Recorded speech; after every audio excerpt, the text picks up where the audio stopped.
The Amos and Andy program has been delayed a few minutes in order to bring you the latest news from the NBC newsroom in New York. Here is Don Hollenbeck. Allied armies in Normandy pushed closer tonight to their immediate objectives, the port of Cherbourg and the railway town of Caen, 10 miles inland. An American flying wedge of parachute troops and infantrymen has cut the main line of German communications to Cherbourg by capturing the town of Saint-Mère-Église, 19 miles away, and sweeping on across the main peninsular railway and the highway that runs parallel to it. Communique number 8 tonight says again, satisfactory progress. And here's a summary of the situation as Supreme Headquarters sees it. Heavy fighting in all areas, particularly around Caen, where the Germans are making a frantic effort to stop the advance of the British and Canadians. Both sides are using more and more armor. So far, the Germans haven't been able to match ours. A good many of the German strong points that had to be bypassed have now been eliminated. Weather is still foul, but supplies are getting through to the beachheads, although air activity has been cut to a minimum. Tonight's communique tells of a sea battle off Brittany before dawn today. 8 Allied destroyers, none of them American, blew up a German destroyer, ran another aground, and damaged 2 more off Ussant Island, due west of Brest. An American-led destroyer force intercepted a force of heavily armed German torpedo boats and drove them off the beachhead area in the Seine Bay, around the islands of Saint-Marcouf. Generals George Marshall and H.H. Arnold and Admiral Ernest King, our top commanders of land, sea, and air, have arrived in London to meet with the Allied High Command. Some of the problems they have to consider are these. The Allied offensive is entering its most critical phase tonight, with little prospect that the danger will pass for at least 10 days more. The biggest ally the Germans have had so far is the weather. It has delayed the unloading of our supplies, and the beachhead just doesn't get along without supplies. We're getting stuff ashore despite this break. When the weather does turn fine, everybody will breathe easier, except the Germans. Our air punch, too, depends on weather. The Allies need this great striking power to keep German reserves out of the battle. Days of idleness for this air punch mean just that many more German reserves for the ground forces to handle. But one great advantage the Allies possess is initiative. Our commanders know where we're going, and the Germans don't. They must scatter their defense, and Rommel cannot be at all certain that this Normandy landing is the real Allied blow. With control of the seas, the Allies can go anywhere they wish. Now some invasion impressions from various observers at the front. One of the biggest groups of American casualties and German prisoners of war came into a British port early Saturday invasion time. Many of those injured were airborne troops with broken legs. Most of the prisoners are described as a sorry-looking lot. The Berlin radio tonight says Marshal Rommel looks as if he has been losing sleep. Well, that's one German report. It's a pleasure to believe. And in case the German people are wondering why Goebbels hasn't done a little article on the invasion, the Berlin radio explains today that Goebbels' paper Das Reich had gone to press just too early for the big doings, so he got scooped. And finally, one lonely Japanese has showed up on the German side in Normandy, not as a soldier, just as a ditch digger. Americans who put him in the prisoner cage with some of the master race said he looked so sorry. Now a roundup of news on the other fronts today. The Japanese fleet, which has been so coy, has been leading with its chin. Tonight, General MacArthur's headquarters announces the sinking of 4 Japanese destroyers off the western coast of New Guinea by Mitchell bombers. A day or two, liberators damaged a heavy cruiser. Shortly before that, another destroyer had been sunk. General progress is reported on the Asian mainland, except at Changsha, where the showdown battle is developing. More good news from the western oceans. A joint Anglo-American statement tonight says Allied shipping losses during May in the Atlantic were the lowest by far of any month of the war. For every United Nations ship sunk, several German submarines are being sent to the bottom, I beg your pardon. Allied troops still have it all their own way in Italy. The whole front is now in motion, with gains up to 55 miles north of Rome. Announced today are the capture of the important towns of Viterbo and Tarquinia. Premier Bonomi, 71-year-old successor to the edged-out Badoglio, says he'll have a cabinet formed by tomorrow.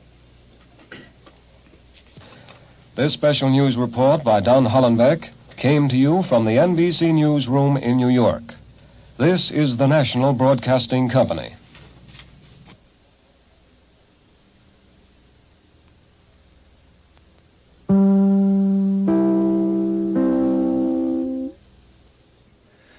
Andy, will you please come on? Wait a minute, Amos. What's going on here? It's the Amos and Andy Show.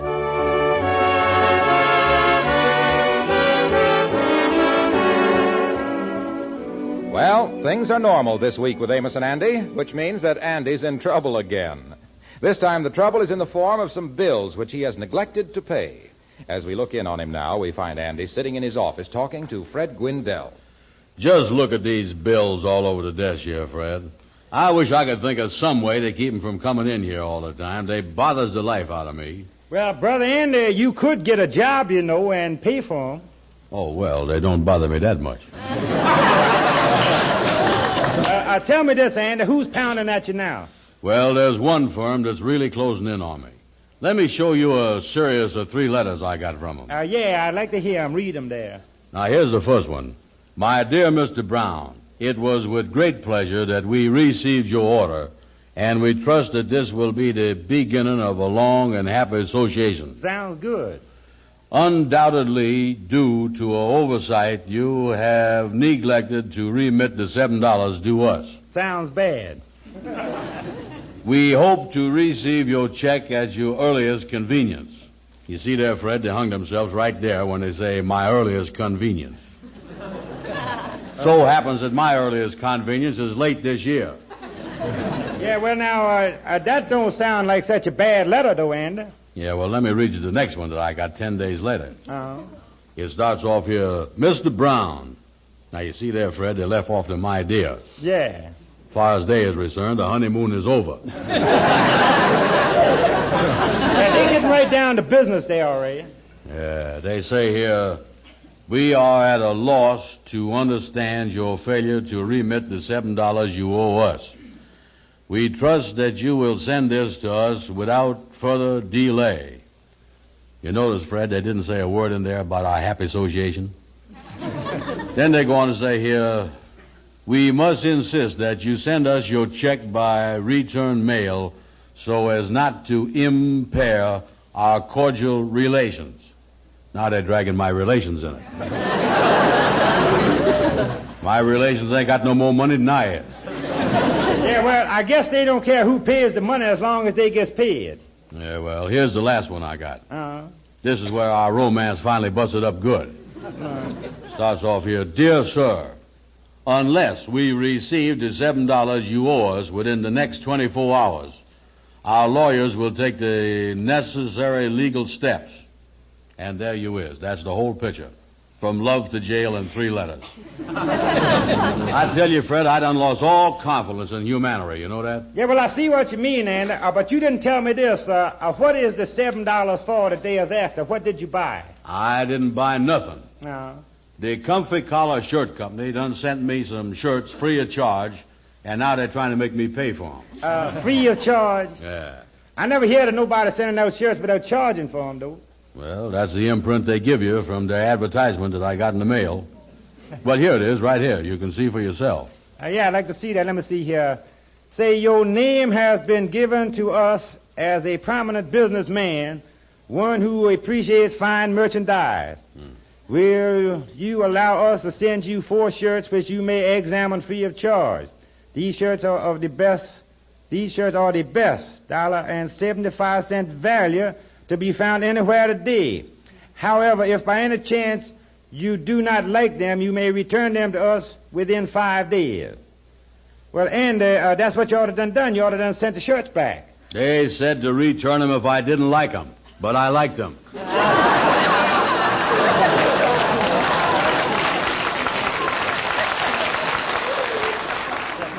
Yeah, well, I grant you that, Andy. The ad is a little confusing, but no matter how you read it, you still got to pay them for the shirts or send them the shirts back, one of the two. You know, Fred, you was beginning to sound like you was on their side. I ain't got no money and the shirts is gone. Well, can't you get them back, Andy? No, I can't get them back, and I'll tell you why. Why? The day that the shirts was delivered, it was Amos's birthday. Yeah. I was sitting here in the office when Amos walked in. I done clean forgot about Amos's birthday, and I didn't get him no present, and there was nothing I could do but give him the shirts. Yeah, well, Amos is a pretty good friend of yours. Why don't you try to get him to give you the shirts back again? Yeah, I guess that's the only thing to do to stay out of trouble. I'm going to call him on the phone.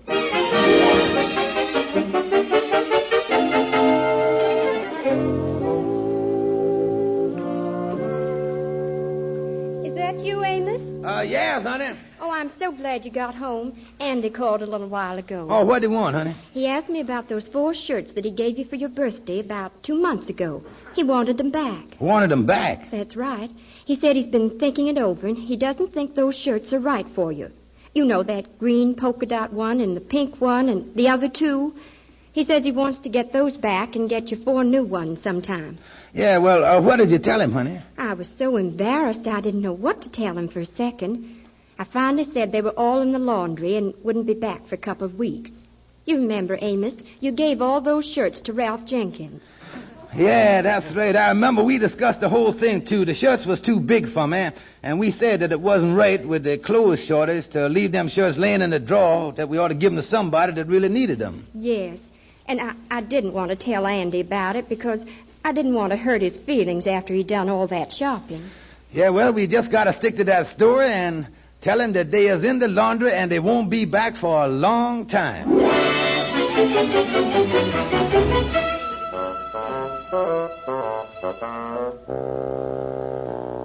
And so, Kingfish, in a nutshell, there's the mess I is in. I can't get the shirts back in time. Yeah, I see what you mean there, Brother Andy, but how does this concern me? Well, I want you to help me, Kingfish, because I know you is like a eel when it comes to squirming out of things like this. Well, thank you, Andy. Yeah, I've done some high-class wiggling in my day. You see, Kingfish, right now it's a race between the 4 shirts, the $7, and the lawyers. And so far, the lawyers is way ahead. Tell me this, Andy. Suppose I does help you wiggle out of this mess. What is in it for me? Well, of course, I ain't got no money right now. But... Well, in that case, you've come to the wrong man. I'm strictly a cash wiggler. Say, Kingfish, something just recurred to me. Mm-hmm. I is holding an IOU of yours in the amount of $3. Yeah, well, got to be running along now, Andy. Wait a minute. Come back here. Wait a minute. Hold on. What's the matter? Besides that, it also just recurred to me that there's a law that say that nobody can't give credit for more than 60 days. And your 60 days was up 90 days ago. Mm-hmm, yeah. And you got yourself a wiggler. Now you're talking. Mm-hmm. Now, which is the best and cheapest way to get me out of this mess? Well, now, offhand, I would say if there was some way of getting them shirts back, that would be the best. Oh, no, not a chance. Like I told you, Amos done sent them 4 shirts to the laundry, and they ain't going to be back for 2 weeks. Did you say 4 shirts? Yeah, why? Well, now, this may be just a coincidence. Maybe it don't mean nothing, but about a month ago, Amos gave 4 shirts to one of the Lodge brothers. A fellow by the name of Ralph Jenkins. Amos told Ralph that he didn't want the shirts. Yeah, you know what kind of shirts they was? Well, I seen him wear a couple of them. One of them was a pink one, I remember, and one was a green polka dot. Oh, yeah. So that's what Amos done with the presents I give him, huh? Laundry. I can hardly wait for Amos' next birthday to come to don't give him nothing. Yeah, well, now, this is the answer, then, to the whole thing, Andy. We'll get the shirts back from Jenkins, and we'll tell him that Amos ain't had no right to give them to him in the first place. And that if he'll keep his mouth shut about it, why, he ain't gonna get in no trouble. Let's go, Kingfish. I just hope in the meantime that none of Jenkins' friends has had a birthday.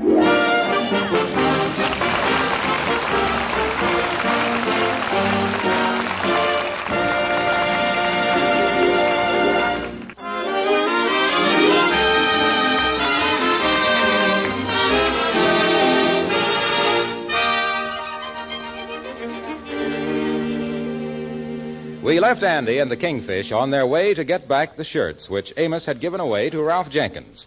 As we picked them up now, we discovered that the task of retrieving the shirts was not as difficult as the boys had imagined. Kingfish, I never thought we'd get these shirts back from Ralph Jenkins as easy as this. Yeah, lucky thing his door was open, Andy.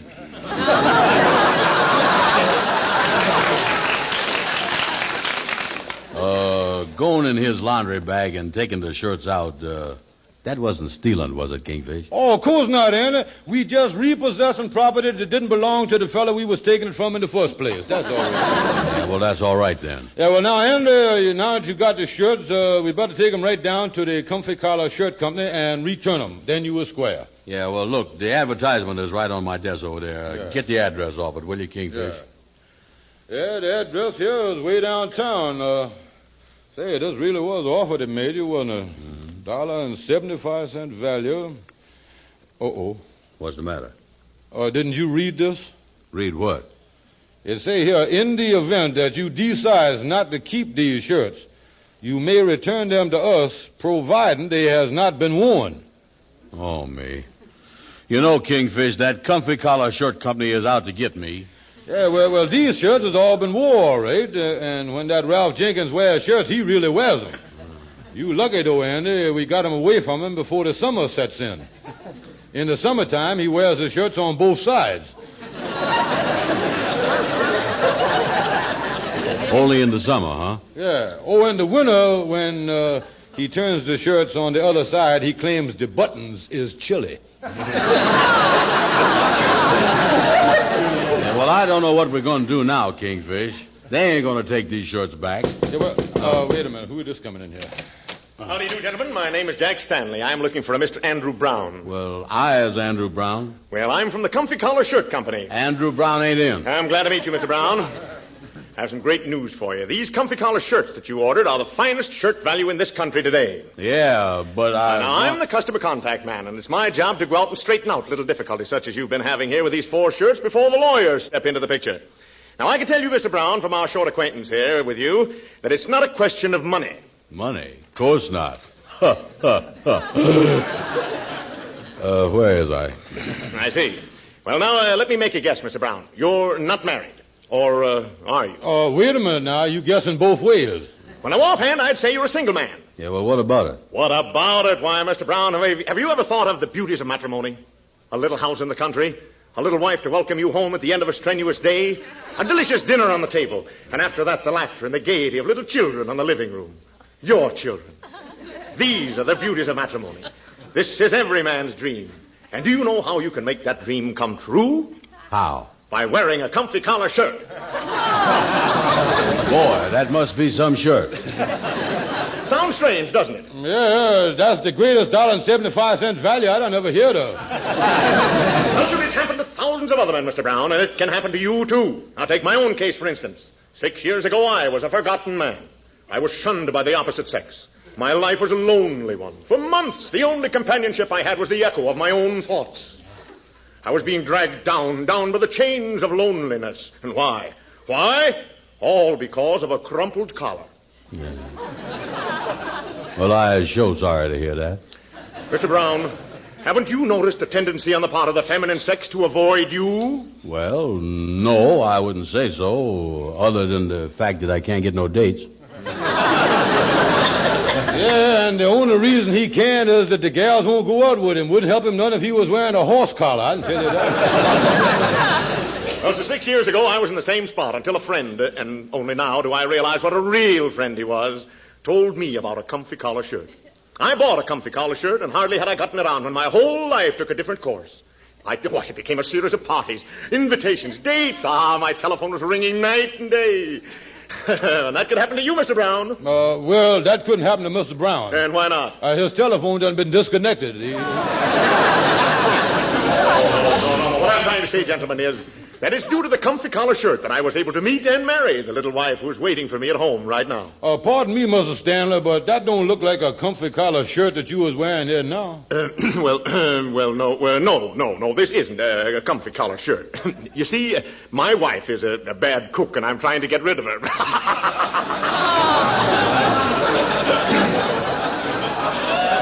Well, Mr. Brown, have you made your decision? Are you going to send us the $7 or return the shirts, or what? Well, tell me this, miss.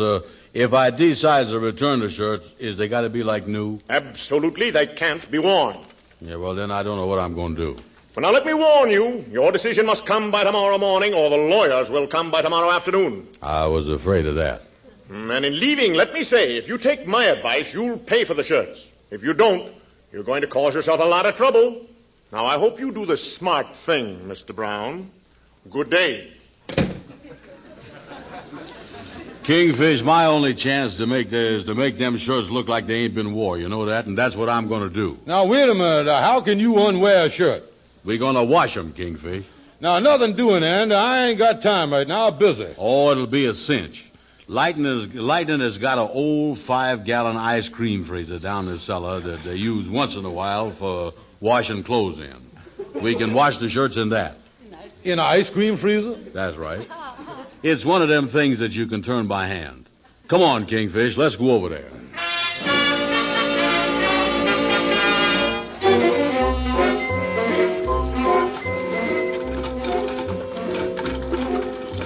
And you ain't got a bigger apron than this for me, is you? Yeah, you're getting splashed up there a little, huh? Lightning, hold it for a second. Aye, sir. Lightning, can you really get clothes clean in this ice cream freezer? Aye, sir, Miss Ann. It makes good ice cream, too. You mean you still use it for ice cream? It don't seem like a good idea to use it for both. Well, it don't work bad, Miss Andy. Only trouble is sometimes the sheets and pillowcases come out strawberry. Take the lid off, Lightning. Yeah. Oh, look at them shirts in there now. They're coming along fine. Oh, I see it is. Say, I was just thinking, before we finish it up here, though, we ought to put some starch in there. I know you're supposed to do that. Yeah, that's right. I wonder how much we ought to put in there. Well, that's easy to figure. We got 4 shirts in there, so we put in 4 boxes of starch. Yeah, that's right. That ought to be enough. We don't want to put too much in there. No. Sure, after all, when we take the shirts back, they got to look like new. You got all the starch there, Lightning? Aye, sir, here it is. Well, dump it all into the thing. Yeah, pour it in there, Lightning. Oh, boy, don't they look pretty in there? Yeah, look just like a frozen custard with polka dots in there. Okay, Lightning, start turning again. Stand back, men.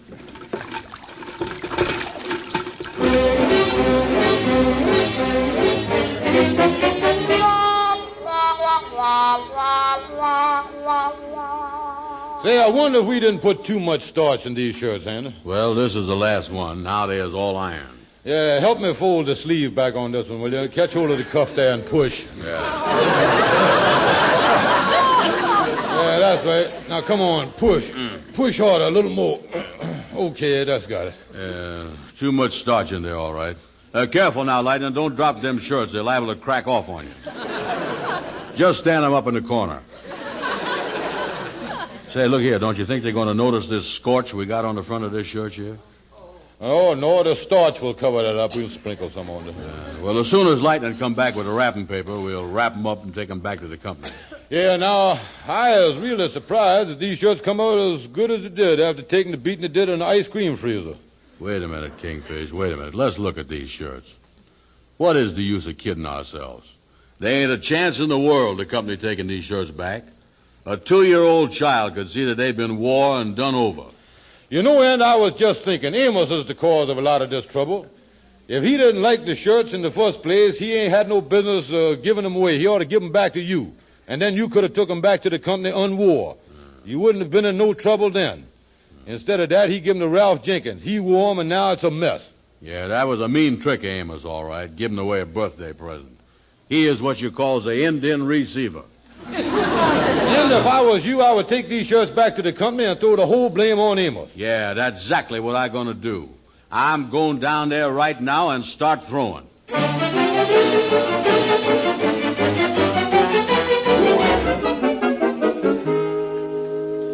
Well, then, do you feel unlaxed since you took them shirts back to the company yesterday? Yeah, I done told the president all about how we had to wash them in Lightning's ice cream freezer. Of course, he didn't believe me, but I told him it was an ice cream freezer, all right. Yeah. But I told him if there's any blame, it's all on account of Amos Jones. Yeah, well, like I told you, Amos... wait a minute. Here come Amos now. Yeah. Well, hello there, boys. How is you? What do you want, Amos? Listen, Andy, there's something that's been bothering me for a couple of days. It's kind of been on my mind. It's about them shirts. Well, now, look, Amos, I knows all about it, and what's done is done, so just let's forget it. I give them shirts to you as a present. So them shirts and whatever happens with them shirts is your business. Yeah, Andy is right, Amos. Right is right. Yeah, I know, fellas, but I just wanted to tell you... Well, here's your old customer contact man back again. Oh, how is you, Mr. Contact? I'm looking for a man by the name of Amos Jones. I thought you could tell me where to find him. Yeah, he's sitting right there. That's him.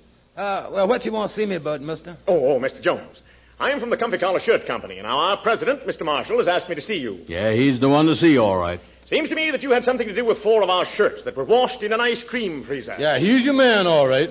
Wait a minute, mister. I don't... Now, we've investigated this whole thing. Look, mister, this is all a mystery to me. No mystery to us, Mr. Jones. Our sales department is going to embody this in our new selling campaign because any shirt that can stand up in an ice cream freezer and come out undamaged is the nation's #1 shirt. I still don't see... Now, Mr. Jones, you have given us a marvelous selling point and an appreciation. We are happy to present you with this check for $50 and 4 new shirts. Well... Say, what's the matter with Mr. Brown there? His eyes are closed. Yeah, he always closes them when he faints.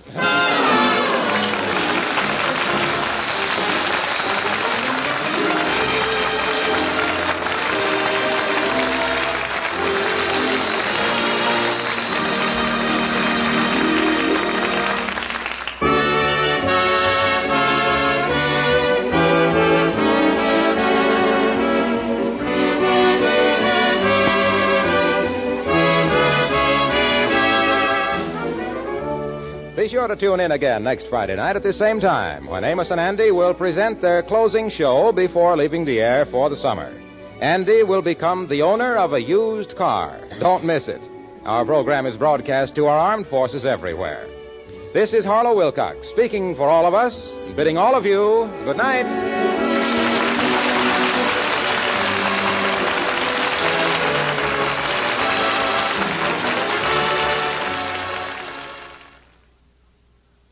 At Sleep Outfitters Outlet, great sleep is a big deal. Save 40 to 60% every day on every Sealy, Stearns & Foster, and Tempur-Pedic. Queens as low as $249. Customer exchanges, closeouts, and floor samples. Inventory changes daily, so come in for your dream deal today. With no credit needed financing, expert advice, and up to 60% off retail, it's never been easier to get the sleep and savings you deserve. Go to SleepOutfittersOutlet.com for financing details and to find a store near you.